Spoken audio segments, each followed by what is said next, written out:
The wire Hindi में आपका स्वागत है। पिछले कई दिनों से ये चर्चा अखबार, मीडिया, बाकी जगहों पे भी थी, सोशल मीडिया से लेकर पॉलिटिकल पार्टीज़ में भी थी ये चर्चा कि पूर्व राष्ट्रपति प्रणब मुखर्जी को आरएसएस के न्योते पर नागपुर जाना चाहिए, नहीं जाना चाहिए। तमाम लोगों ने अपनी प्रतिक्रियाएं इसमें दी। ये चर्चा लगातार चलती रही, जाना चाहिए, नहीं जाना चाहिए। लेकिन खैर आखिरकार पूर्व राष्ट्रपति प्रणब मुखर्जी वहाँ गए, उस कार्यक्रम में शामिल हुए और वहाँ उन्होंने अपना जो भाषण है वो दिया। संघ प्रमुख ने भी अपनी बात रखी वहाँ। तो उस कार्यक्रम में शामिल होने के बाद और प्रणब मुखर्जी का जो भाषण था वहाँ पर, इसको लेकर भी एक चर्चा है कि राष्ट्रपति ने क्या कहा, क्या नहीं कहा, क्या बोला, क्या छुपा गए। बहुत से ऐसी, कुछ लोगों का कहना है कि बहुत सी ऐसी बातें थीं जो उनको वहाँ रखनी चाहिए थी, जो उन्होंने नहीं रखी। और एक बड़े तबके में इसको लेकर एक सकारात्मक प्रतिक्रिया भी है कि प्रणब मुखर्जी ने बिल्कुल सही बोला और बिल्कुल मजबूती से उन्होंने अपनी बात रखी। संघ के मुख्यालय में जाकर, उनके गढ़ में जाकर उन्होंने एक तरीके से संघ को आईना दिखाया। तो इस तरीके की बातें भी हैं। कांग्रेस ने शुरू में इसको लेकर, जैसा कि आपको पता है कि एक असहजता की स्थिति में थी। उसके बड़े नेताओं का बयान आप फेसबुक से लेके और सोशल मीडिया से लेके और मीडिया में भी, मेन स्ट्रीम में भी वो चीज़ आई थी कि जहाँ उन्होंने एक तरीके का, उनको एप्रीहेंशन था, डाउट था कि पता नहीं क्या बोलेंगे। साथ ही साथ कहीं ना कहीं इस बात को भी कहते सुना गया कि उनको नहीं जाना चाहिए था। लेकिन खैर आखिरकार वो गए, उन्होंने अपनी बात रखी। आज हमारे साथ प्रोफेसर अपूर्वानंद हैं दिल्ली विश्वविद्यालय से, और हम प्रोफेसर अपूर्वा से समझने की कोशिश करेंगे कि पूरा का पूरा जो प्रणब मुखर्जी का वहाँ जाना, वहाँ जो उनका भाषण था, आरएसएस के बारे में तो खैर उन्होंने सीधे तौर पे कुछ नहीं कहा, लेकिन जैसे हेडगवार को भारत माँ का एक सच्चा सपूत और इस तरीके से एक जो बातें उन्होंने कही वहाँ विजिटर बुक में जो लिखा, उसको ये कैसे देखते हैं और इसके अपने निहितार्थ और बाकी इसकी एक बड़ी पिक्चर क्या है। लेकिन इस पूरे मसले पर हम आपसे चर्चा करें, प्रणब मुखर्जी की इस स्पीच और आरएसएस का पूरा मामला। उससे पहले मैं कुछ खबरें आपसे साझा करना चाहूँगा। जैसे जो सामान्य तौर पे ये इतना हाई वोल्टेज ड्रामा एक क्रिएट होता है जिसमें बहुत सारी ऐसी महत्वपूर्ण खबरें आती हैं जो कहीं ना कहीं दब जाती हैं और छिप जाती हैं। कल पूरा का पूरा वो कार्यक्रम जो प्रणब मुखर्जी का था वो लाइव चला, लगभग सारे चैनल्स ने चलाया। उसके बाद से उस पर डिबेट हुई, आज भी डिबेट हो रही है, अखबारों में लेख लिखे जाएंगे। लेकिन इस दौर में और क्या हो रहा है, कुछ ऐसी कहानियों पे हम नज़र डालते हैं। जैसे एक आज की खबर अगर आप देखें कि झारखंड में एक सामाजिक कार्यकर्ता जो एंटी माइनिंग एक एक्टिविस्ट थे, सुरेश उरांव, उनकी हत्या कर दी गई है। ये वहाँ ज़मीन अधिग्रहण से जो लोग विस्थापित हुए थे झारखंड में, उसके खिलाफ वो लगातार काम कर रहे थे। लोगों को विस्थापित ना किया जाए, उनके अधिकारों को लेकर वो लगातार वहाँ सक्रिय थे। 2 दिन पहले ही कुछ भारत के कई शहरों से 5 कार्यकर्ताओं को, 5 एक्टिविस्ट जो सोशल एक्टिविस्ट थे, उनको गिरफ्तार किया गया है, ये बताते हुए कि ये लोग नक्सली हैं या माओवादी हैं।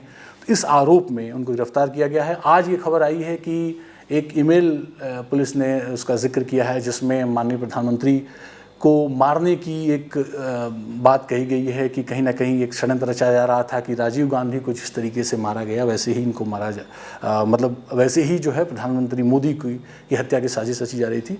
मैं उनके नाम आपको जल्दी से बता देता हूँ जिन लोगों को गिरफ्तार किया गया है। इसमें एक बहुत चर्चित वकील नागपुर हाईकोर्ट के सुरेंद्र हैं, नागपुर यूनिवर्सिटी की प्रोफेसर हैं शोमा सेन, मराठी पोएट हैं और संपादक हैं विद्रोही मैगजीन के सुधीर धवले, और नई दिल्ली से मानवाधिकार कार्यकर्ता हैं रोना विल्सन, और महेश रावत हैं जो विस्थापन विरोधी जो ड्राइव है या जो विस्थापन विरोधी जो कार्यक्रम है उससे ये लोग जुड़े हुए हैं। तो इन जो 6 लोगों को गिरफ्तार करके, और ऐसा चल रहा है कि भी ये नक्सली थे, अर्बन नक्सल्स, ये जो कॉन्सेप्ट एक नई चर्चा हुई है अर्बन नक्सल्स वाली। इसके अलावा आपको पता होगा कि पिछले 10 दिनों से ये लगातार किसानों का प्रोटेस्ट पूरे देश में चल रहा है। स्वामीनाथन आयोग की रिपोर्ट लागू करने से लेकर कर्जा माफ़ करना और कृषि की जो उपज है उसका 1.5 गुना उनको मिले इसके लिए, और बाकी पूरी की पूरी खेती किसानी की हालत सुधरे इसको लेकर। आज एक खबर है, आप एक्सप्रेस में देख सकते हैं, जिसमें है कि एक ही तरह की बंदूक है या एक ही बंदूक से गौरी लंकेश जो और MM कलबुर्गी की हत्या हुई। ये फॉरेंसिक रिपोर्ट है, ये आज की रिपोर्ट है, ठीक है। और एक और आपको खबर बताता हूँ कि पिछले 2-3 दिन में 2 लोगों की मौत कुपोषण से झारखंड में हो चुकी है। ये सिर्फ 5 खबरें ही नहीं हो रही हैं, इसके अलावा बहुत कुछ हो रहा है भारत में, जो जिस तरीके से रिपोर्ट होना चाहिए, जैसे काम होना चाहिए, वो नहीं हो रहा है उसके ऊपर। लेकिन आज हम चर्चा जो अभी हम करने वाले हैं, ये सारी खबरें आप वायर हिंदी के पेज पे देख सकते हैं। और लेकिन हम अपनी चर्चा शुरू करते हैं पूर्व राष्ट्रपति प्रणब मुखर्जी की संघ यात्रा, वहाँ उनके भाषण और इसके क्या मायने हैं। स्वागत है आपका प्रोफेसर साहब। तो जो प्रणब मुखर्जी की जो उनका जाना था संघ मुख्यालय, इसको तो लेकर बहुत सारे सवाल थे, जाना चाहिए नहीं जाना चाहिए, लेकिन अंततः वो गए। तो वहाँ जो उन्होंने बोला, जो उनका भाषण था, तो पहले आप ये तो उनके भाषणों को आप कैसे देखते हैं कि जो उन्होंने बोला उसमें क्या तत्व है? एक तो पहले उनके जाने को ही समझ लें, और ये बहुत दिलचस्प है कि राष्ट्रीय स्वयंसेवक संघ का ये बहुत महत्वपूर्ण कार्यक्रम है, क्योंकि यह उसके स्वयंसेवकों का एक ऐसा शिविर है, बहुत लंबा शिविर है, और ये 3रे दर्जे का है, यानी इसमें आप एक प्रकार से स्नातक होते हैं संघ की विचारधारा में। तो संघ की विचारधारा में स्नातक होने वाले लोगों का ये शिविर है, और यह दीक्षांत कार्यक्रम है। तो ये बहुत दिलचस्प है कि राष्ट्रीय स्वयंसेवक संघ हमेशा ऐसे लोगों को बुलाने की कोशिश करता है जो उसकी विचारधारा में नहीं है, यानी उसे एक छटपटाहट, एक बेचैनी है कि उसको स्वीकृति मिले उन लोगों से जो उसकी आलोचना करते रहे हैं, और बार बार वो नाम भी पेश करता है कि हमने एयर मार्शल को बुलाया, और हमने कलाम साहब को बुलाया, और हमने फलां को बुलाया, और दूसरे लोगों को बुलाया। तो यह जो छटपटाहट है कि अपने दायरे से बाहर जाकर लोगों से स्वीकृति हासिल करने की, और उसमें अभी अगर 2019 के चुनाव को ध्यान में रखें तो प्रणब मुखर्जी, जिनका पूरा जीवन ही कांग्रेस में गुजरा है, प्रणब मुखर्जी से स्वीकृति या वैधता लेने की यह जो कोशिश है, ये अपने आप में बहुत दिलचस्प है। एक दूसरे कि सारे लोग ये कह रहे हैं कि प्रणब मुखर्जी ने संघ के गढ़ में जाकर संघ को आईना दिखा दिया। तो वे लोग भी जो कांग्रेस समर्थक नहीं हैं, वे भी ये कह रहे हैं कि भाषण बहुत अच्छा था और उन्होंने संघ को बता दिया कि राष्ट्रवाद क्या है। इससे एक बात और स्पष्ट होती है कि एक व्यापक मान्यता इस देश में है कि संघ जिस राष्ट्रवाद का पोषक है, या संघ राष्ट्रवाद के जिस ख्याल को लेकर चलता है, वह सही नहीं है, और पूर्व राष्ट्रपति ने उसके बरक्स कोई बात कही है, और ये हिम्मत उन्होंने दिखलाई है कि संघ के गढ़ में जाकर वो बात कही है। अब यह बात अलग है कि जैसा उनकी पुत्री ने कहा, शर्मिष्ठा मुखर्जी ने, कि दरअसल जो बाद में रह जाएगी वो तस्वीरें हैं।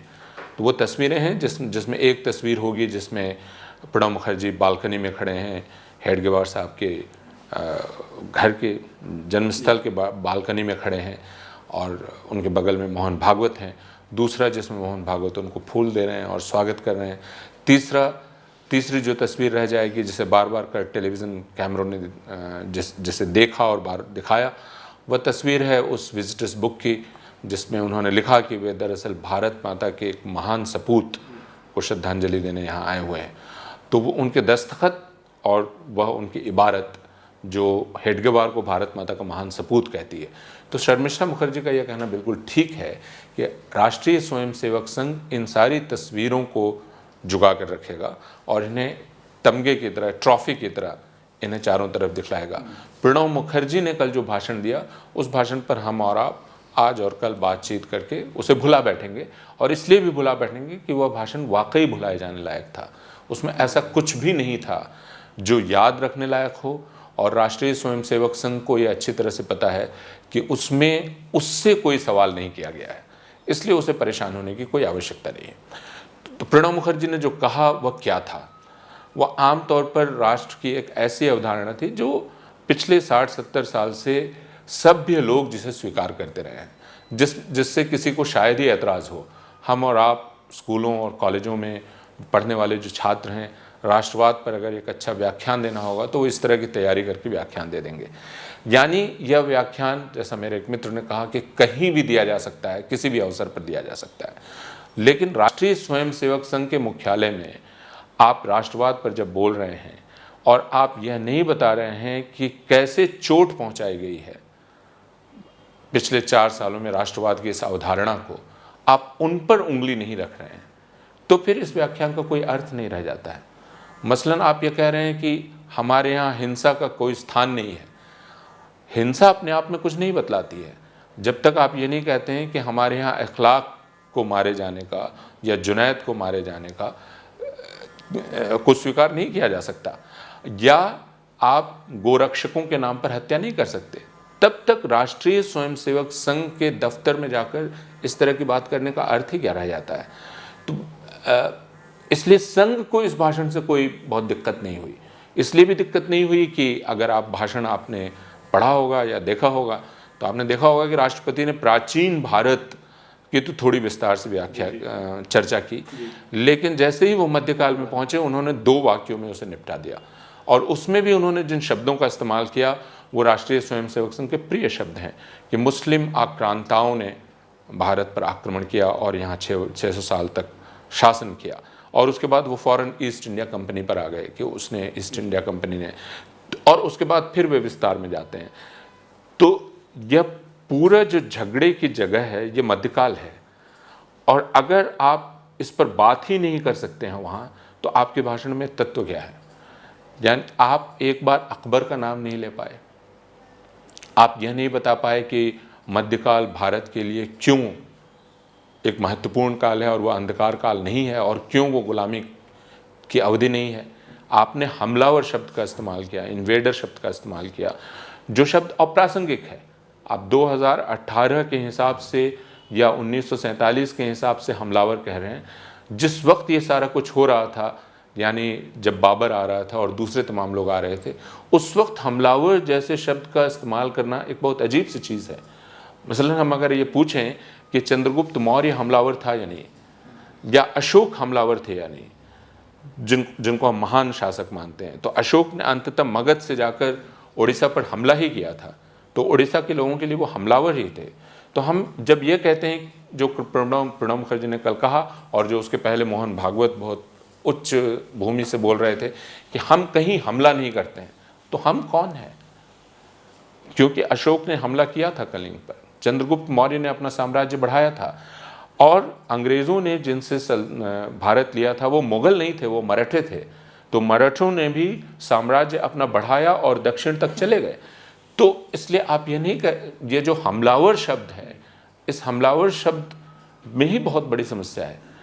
इसलिए प्रणब मुखर्जी के भाषण का जो प्रतीकात्मक अर्थ है और जो वास्तविक अर्थ है, उन दोनों को समझने की आवश्यकता है। प्रतीकात्मक ये कि भाषण का अंत वे वंदे मातरम से करते हैं। प्रणब मुखर्जी ये नहीं जानते हैं, ये मैं नहीं मान पाऊंगा कि वंदे मातरम आज एक लाठी है जिसको लेकर आप लोगों को पीट सकते हैं। आप लाठी लेकर लोगों को कह सकते हैं वंदे मातरम बोलो नहीं तो मैं तुम्हारा सर तोड़ दूंगा। तो फिर आप अपने व्याख्यान का अंत वंदे मातरम से क्यों कर रहे हैं? ये पूरा आप जय हिंद एक अभिवादन है जो करके आप ख़त्म कर सकते थे, लेकिन संघ को संतुष्ट करने के लिए या संघ का लिहाज करते हुए उनके अभिवादन को प्रणब मुखर्जी ने स्वीकार किया। तो इसलिए प्रतीकात्मक ढंग से प्रणब मुखर्जी संघ को यह कहने की कोशिश कर रहे थे कि देखिए आप भले लोग हैं और मैं आपको परेशान नहीं करना चाहता हूँ, मैं कोई गांधी नहीं हूँ कि मैं आपसे पूछूंगा कि मुझे मालूम हुआ है कि आप हिंसा की घटनाओं में शामिल हैं और ये सच है कि नहीं, ये सवाल भी मैं आपसे नहीं करूँगा। मैं पटेल भी नहीं हूँ कि मैं आपसे कहूँगा कि देखिए साहब, मैंने 6 महीना पहले आपसे कहा था कि आप अपने तौर तरीके बदल लीजिए, लेकिन आज तक आपने तौर तरीके नहीं बदले हैं। जो उन्होंने गोलवलकर को कहा और कहा कि ये बहुत ख़राब बात है, ये पटेल ने कहा गोलवलकर को। तो प्रणब मुखर्जी ये कह रहे हैं कि मैं इन दोनों में से कोई नहीं हूँ, मैं प्रणब मुखर्जी हूँ और मैं भद्र व्यक्ति हूँ और मैं इस तरह के परेशान करने वाले सवाल यहाँ आकर आपसे नहीं करूँगा।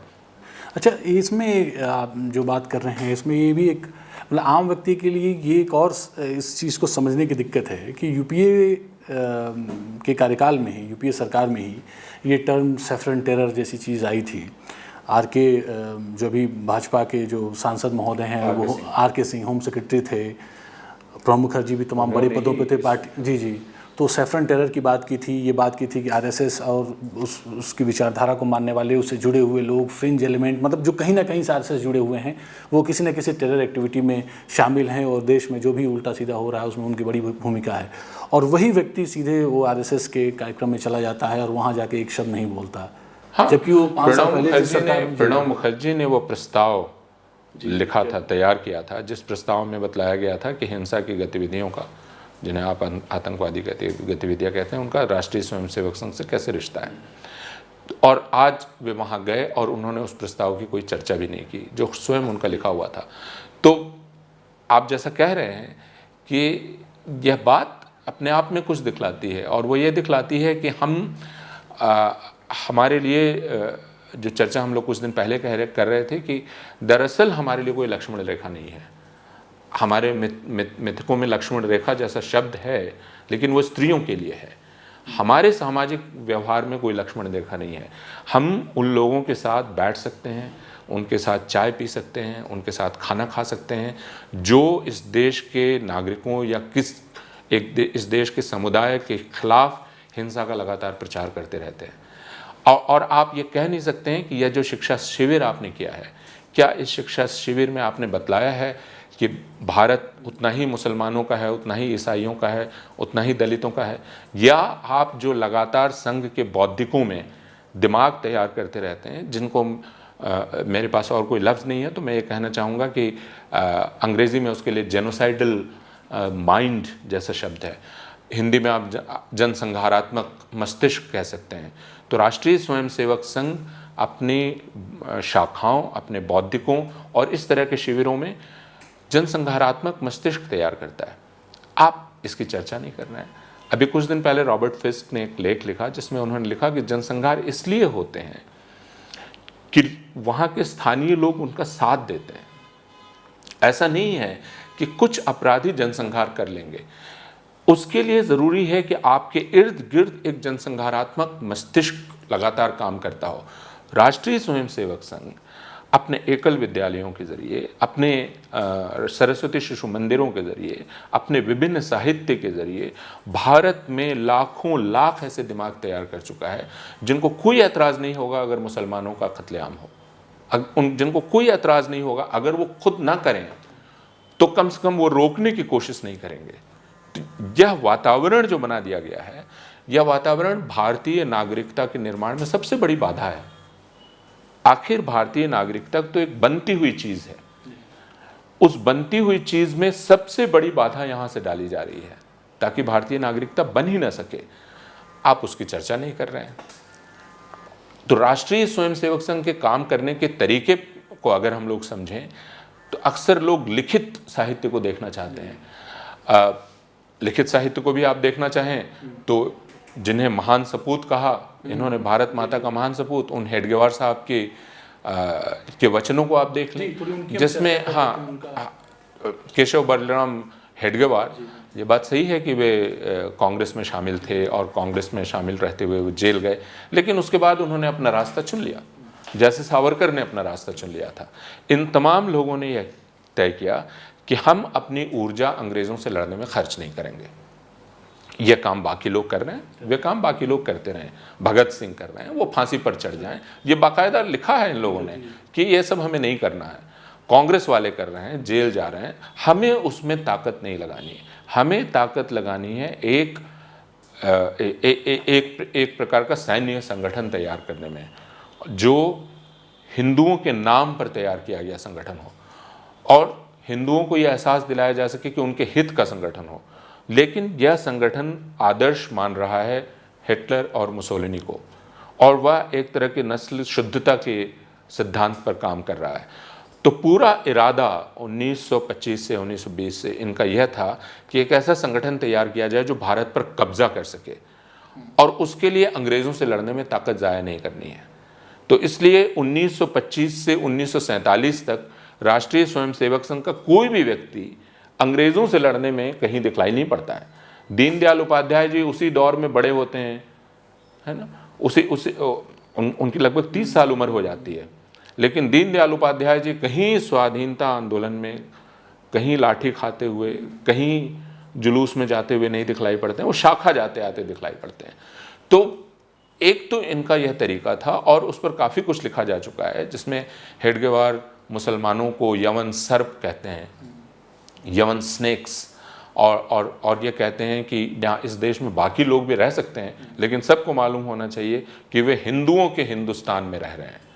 तो हिंदुओं के हिंदुस्तान पर हेडगेवार का लगातार जोर है, और यह जोर गोलवलकर का भी है। जैसे ही कुछ मिलता जुलता मोहन भागवत ने भी कल कहा कि हमारे ये हिंदुओं के ऊपर जो है वो जिम्मा है कि चीजें सब ठीक से। हिंदी उत्तरदायी हैं, हिंदुओं को उत्तरदायी माना जाएगा इस देश के लिए।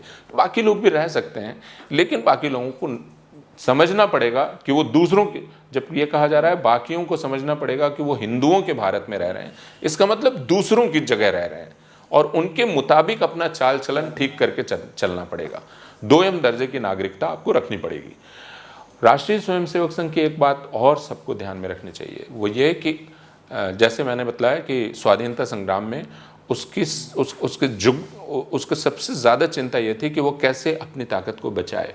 उसी तरह स्वाधीनता के बाद भी वो हमेशा इस बात को लेकर चिंतित रहता है कि उसकी ताकत जाए ना हो। तो जब गांधी की हत्या हुई और उस पर प्रतिबंध लगा, और वो प्रतिबंध पटेल ने लगाया, जिनकी सहानुभूति संघ से थी, और उन्होंने संघ को यह कहा था कि आप भंग कर दीजिए अपने आप को और आप सब लोग कांग्रेस में शामिल हो जाइए। तो ये सारे लोग जो बार बार कहते रहते हैं कि गांधी ने कांग्रेस को भंग करने की बात की थी, इन्हें यह भी याद रखना चाहिए कि संघ पटेल ने इनको कहा था कि आप कांग्रेस में शामिल हो जाइए और अपनी ऊर्जा का इस्तेमाल कीजिए। उस वक्त तो इन्होंने माफ़ी मांग ली, उस वक्त तो इन्होंने कहा संविधान के मुताबिक काम करेंगे। और क्यों? ताकि प्रतिबंध ना लगा रहे, ताकि ये खुले में काम कर सकें। आपातकाल में भी जब इन पर प्रतिबंध लगा, इन्होंने फौरन माफ़ी मांग ली, बाला साहब देवरस ने। क्यों? क्योंकि खुले में काम कर सकें, इनकी ताकत बची रहे, इनको जेल में ना रहना पड़े। तो आप ये देखेंगे जो 1925 से लेकर और आज तक कि ये कभी भी जेल नहीं जाना चाहते हैं, और राष्ट्रीय स्वयंसेवक संघ कभी भी किसी कार्य की जिम्मेवारी नहीं लेना चाहते हैं। जैसे नाथूराम गोडसे ने किया तो ये उसका व्यक्तिगत काम था। गोपाल गोडसे ने बाद में कहा कि हम लोग थे संघ के सदस्य, लेकिन उस वक्त हमने इसलिए जिक्र नहीं किया कि बेकार परेशानी होती संघ के नेताओं को।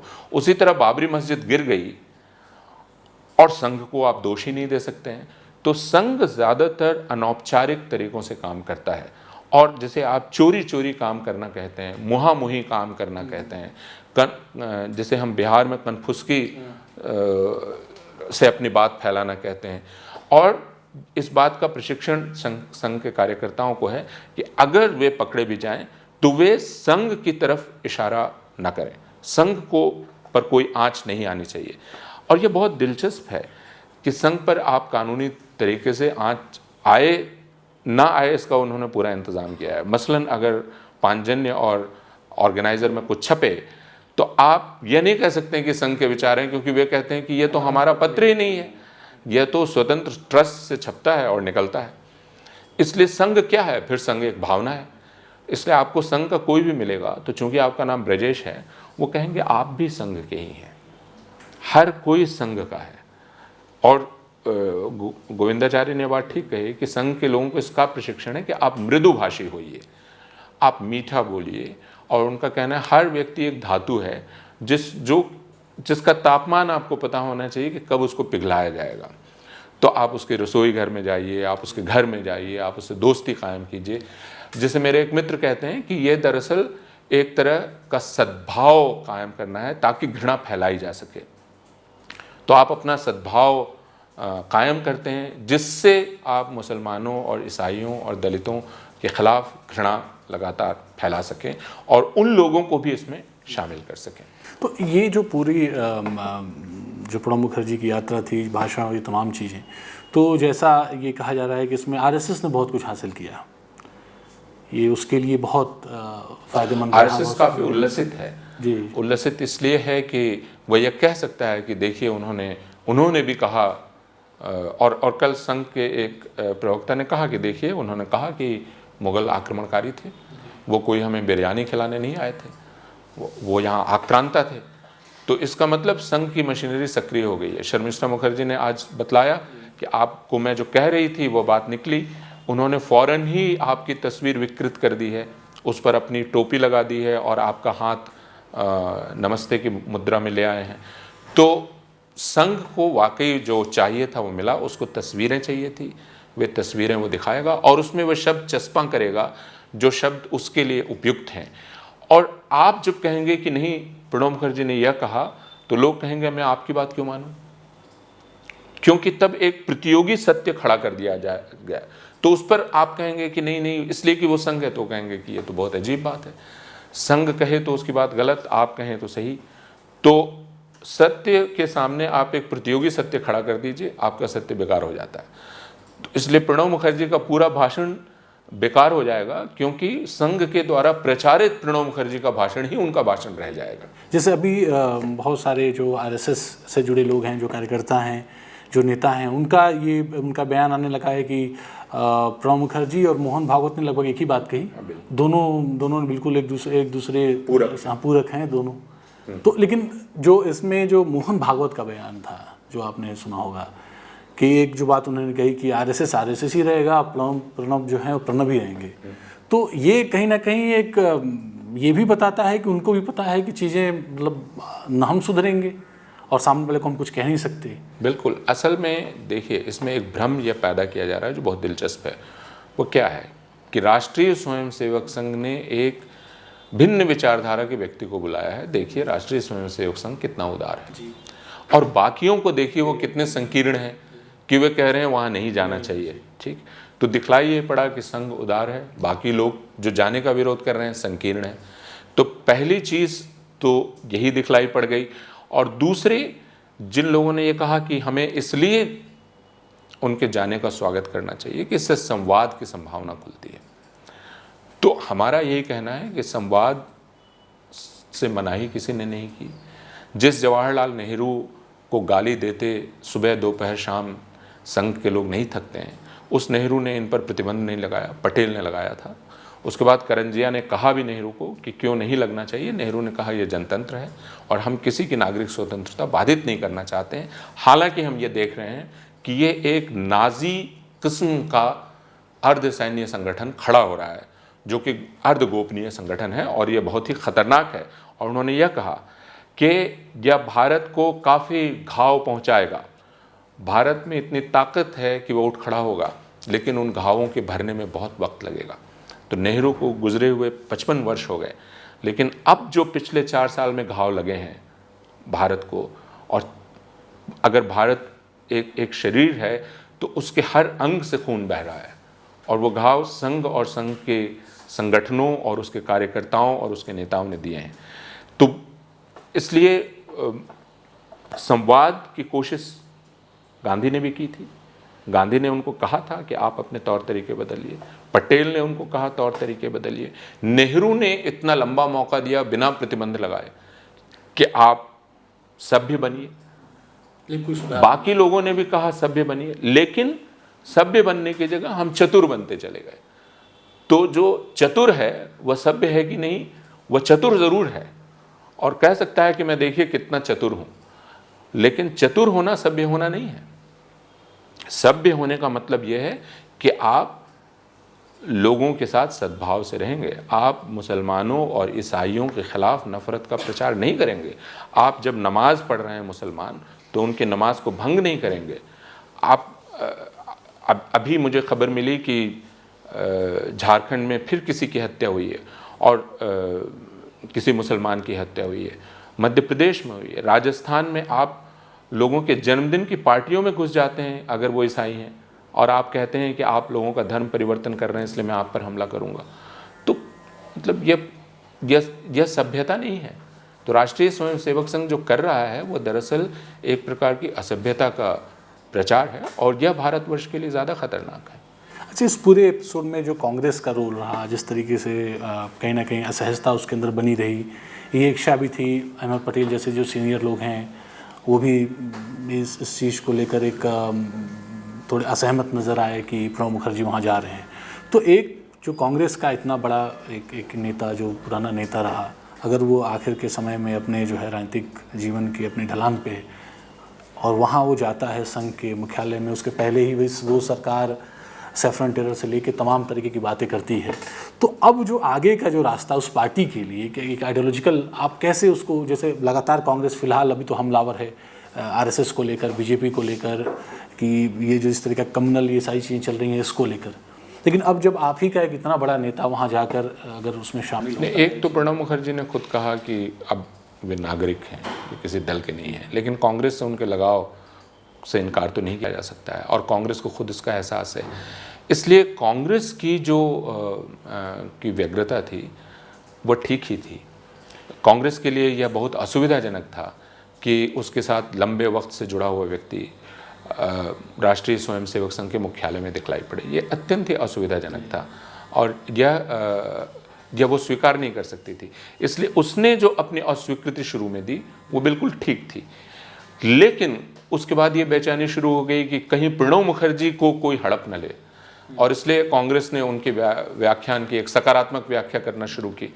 तो उस व्याख्यान की, जैसा हम लोग शुरू में बात कर चुके हैं, आप हर तरह से व्याख्या कर सकते हैं, क्योंकि वह व्याख्यान संदर्भ से कटा हुआ व्याख्यान है, वह कहीं भी दिया जा सकता है। वह एक तैयार व्याख्यान है राष्ट्रवाद पर जो किसी भी सेमिनार में पढ़ा जा सकता है, लेकिन वह सेमिनार नहीं था और इसलिए प्रणब मुखर्जी एक मौका चूक गए।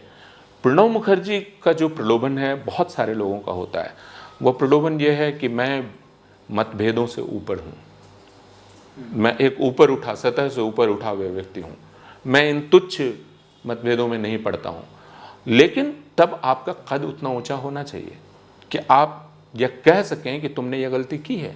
लेकिन जब आप यह जाके कह ही नहीं पाते हैं कि तुमने यह गलती की है, बल्कि आप उसके रंग में इस तरह रंग जाते हैं कि आप आखिरी अभिवादन वंदे मातरम का करते हैं, आप खड़े होकर ध्वज वंदना स्वीकार करते हैं, आप ध्वजवंदन सुनते हैं, आप एक ऐसा खेल देखते हैं जो लाठी भांजने का खेल है ना, वो जैसे हिंदू राष्ट्र की वंदना, हाँ, जो भी वहाँ होती है ध्वज वंदना, तो आप उसमें शामिल हैं और आपको ये पता है कि आपके इस पूरे व्याख्यान को और आप इस पूरे कार्यक्रम को सिर्फ राष्ट्रीय स्वयंसेवक संघ के लोग नहीं देख रहे हैं, भारत के सामान्य नागरिक देख रहे हैं, भारत के किसान देख रहे हैं। आपने कहा कि भारत हैप्पीनेस इंडेक्स में नीचे है, लेकिन आपने ये नहीं बताया कि नाखुशी क्यों है, किसान क्यों दुखी है, क्यों आत्महत्या कर रहा है, क्यों अपनी उपज, अपनी फसल वो सड़कों पर फेंक रहा है। आपने ये नहीं कहा। आपने कहा भारत सबसे तेज बढ़ती हुई अर्थव्यवस्था है। ये झूठ था। आपको कहना चाहिए था कि भारत की अर्थव्यवस्था हो सकता है तेज बढ़ती हो, लेकिन इसके चक्के में बहुत लोग पिस रहे हैं। तो आपने उन नौजवानों की बात नहीं की जो बेरोजगार हैं और सड़क पर दर दर भटक रहे हैं, किसानों की बात नहीं की, मजदूरों की बात नहीं की जिनको नौकरी नहीं मिल रही। आपने मुसलमानों और ईसाइयों की बात नहीं की जिनके खिलाफ लगातार हिंसा हो रही है। तो इसलिए यह एक कवायद ऐसी थी जिसमें संघ बाद में यह कह सकता है कि देखिए एक महान व्यक्ति हमारे यहाँ आए। अब महानता की परिभाषा पर हमें पुनर्विचार करना पड़ेगा। अगर हम हेडगेवार को भी महान कहें तो फिर महान शब्द की पुनर्व्याख्या करने की आवश्यकता हमें पड़ेगी। इस पूरे एपिसोड का ये भी एक पक्ष है कि आपसी विवाद बहुत रहे हों, लेकिन कांग्रेस भी उनकी स्पीच को लेकर बहुत खुश है और आरएसएस से जुड़े लोग भी खुश हैं, बीजेपी से जुड़े लोग भी खुश हैं। और इसी से पता होना चाहिए यदि आपसे हर कोई खुश है तो आप में कुछ गड़बड़ी है। हमसे बात करने के लिए बहुत शुक्रिया प्रोफेसर पुरवान, आप सभी का बहुत शुक्रिया। द वायर के और वीडियोस देखने के लिए सब्सक्राइब करें और बेल आइकन पर क्लिक करें। स्वतंत्र पत्रकारिता की आर्थिक मदद करने के लिए डिस्क्रिप्शन में दिए गए लिंक पर जाएं और अपनी राशि चुनें।